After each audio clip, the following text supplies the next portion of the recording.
اسلام میں حدیث کے نام پر جس بت کو تیار کیا گیا ہے اس کے اندر دراصل تلمودی یہودیت کی روح پھونکی گئی ہے، اور وہ مسلمان جو حدیث پرست ہیں وہ دراصل یہودی تلمود پرست ہیں۔ اور دلچسپ بات یہ ہے کہ جس طرح دو تلمود ہے، تلمود بابلی اور تلمود فلسطینی، اسی طرح حدیث بھی دو طرح کی ہیں، ایک عراقی حدیثیں اور دوسری شامی حدیثیں۔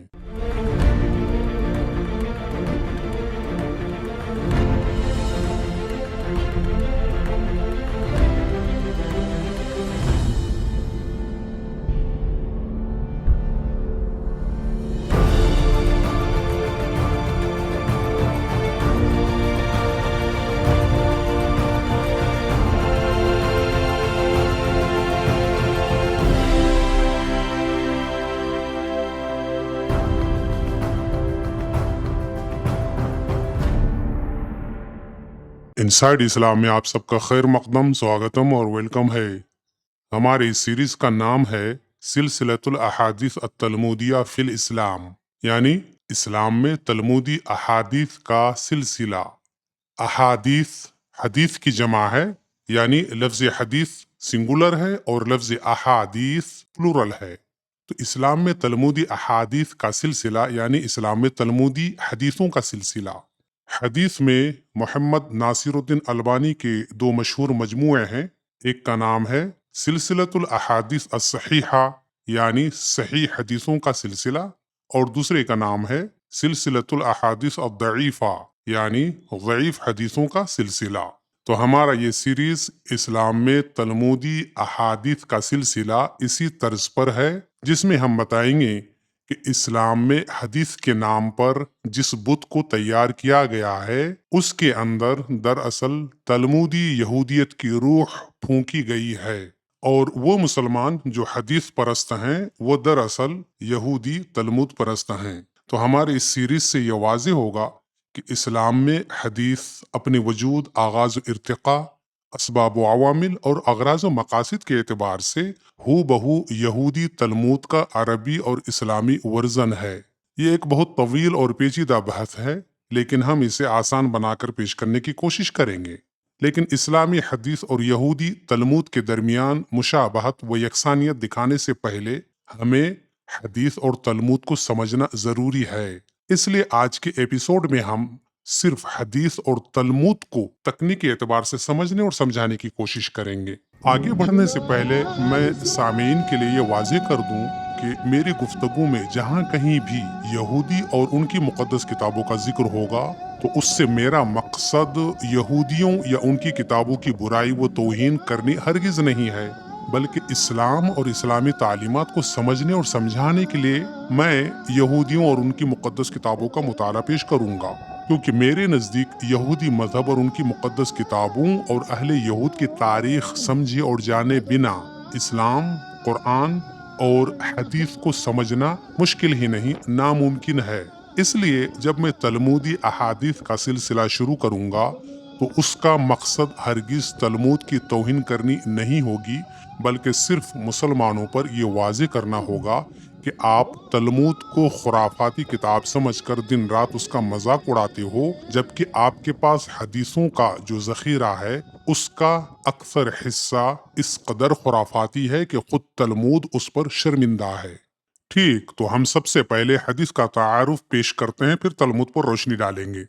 ویسے تو اسلام میں حدیث کے مفہوم، حدیث کی اہمیت، حدیث کے مقام و مرتبہ اور ایک فن کی حیثیت سے اسلام میں حدیث کے وجود اور ارتقاء پر روشنی ڈالنا مشکل ہے، کیونکہ علماء اسلام اپنی روش اور عادت کے مطابق حدیث کے مسئلے میں بھی باہم دست و گریباں ہیں۔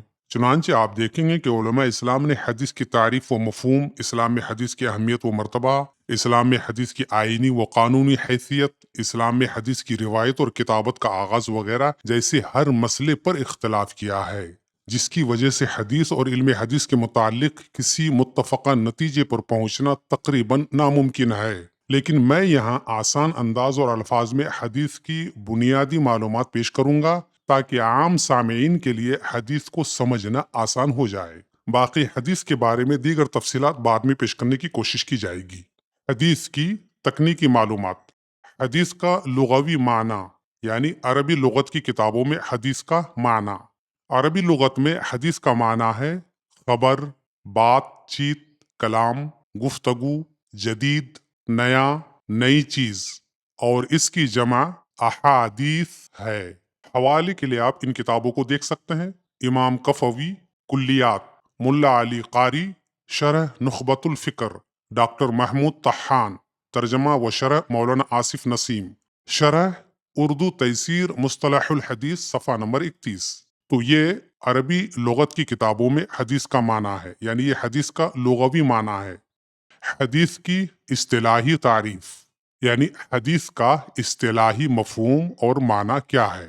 محدثین کے نزدیک حدیث کی تعریف: محدثین کے نزدیک رسول اللہ صلی اللہ علیہ وسلم کی قول، فعل، تقریر اور حال و صفت کا نام حدیث ہے۔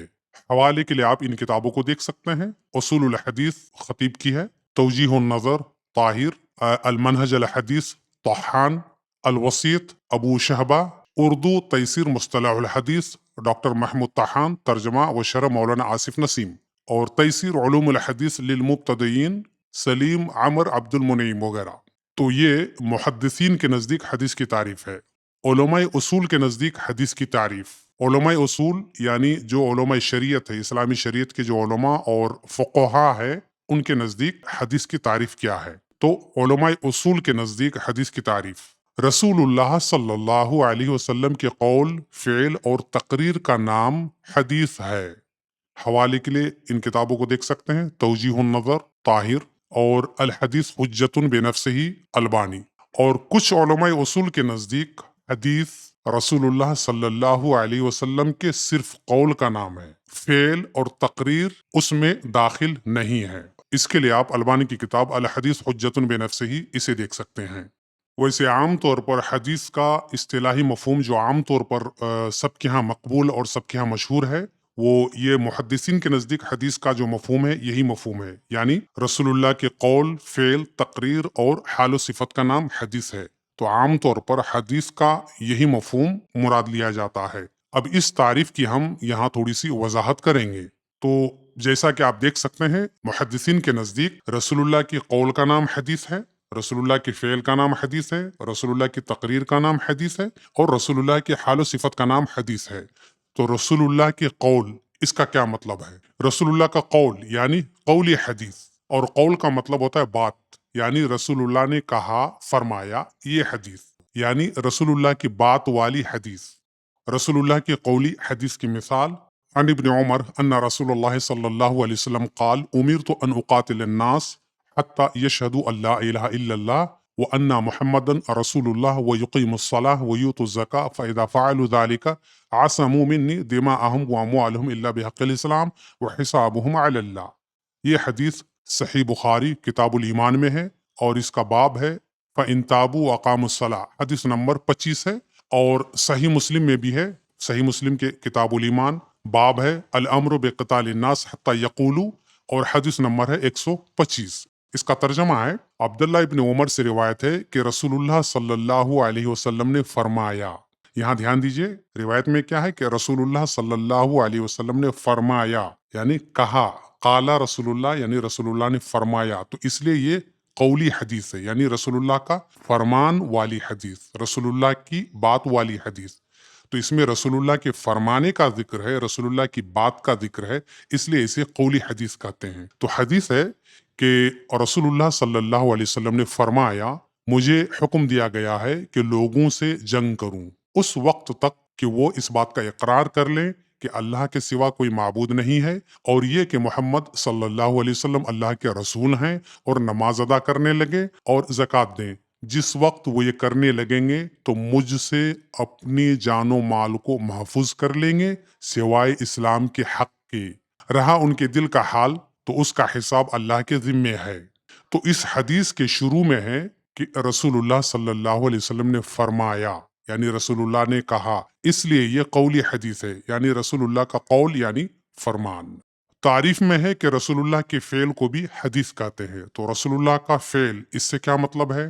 رسول اللہ کا فعل یعنی فعلی حدیث، یعنی وہ حدیث جس میں رسول اللہ کے فعل کا ذکر ہو، رسول اللہ کے کام کا ذکر ہو۔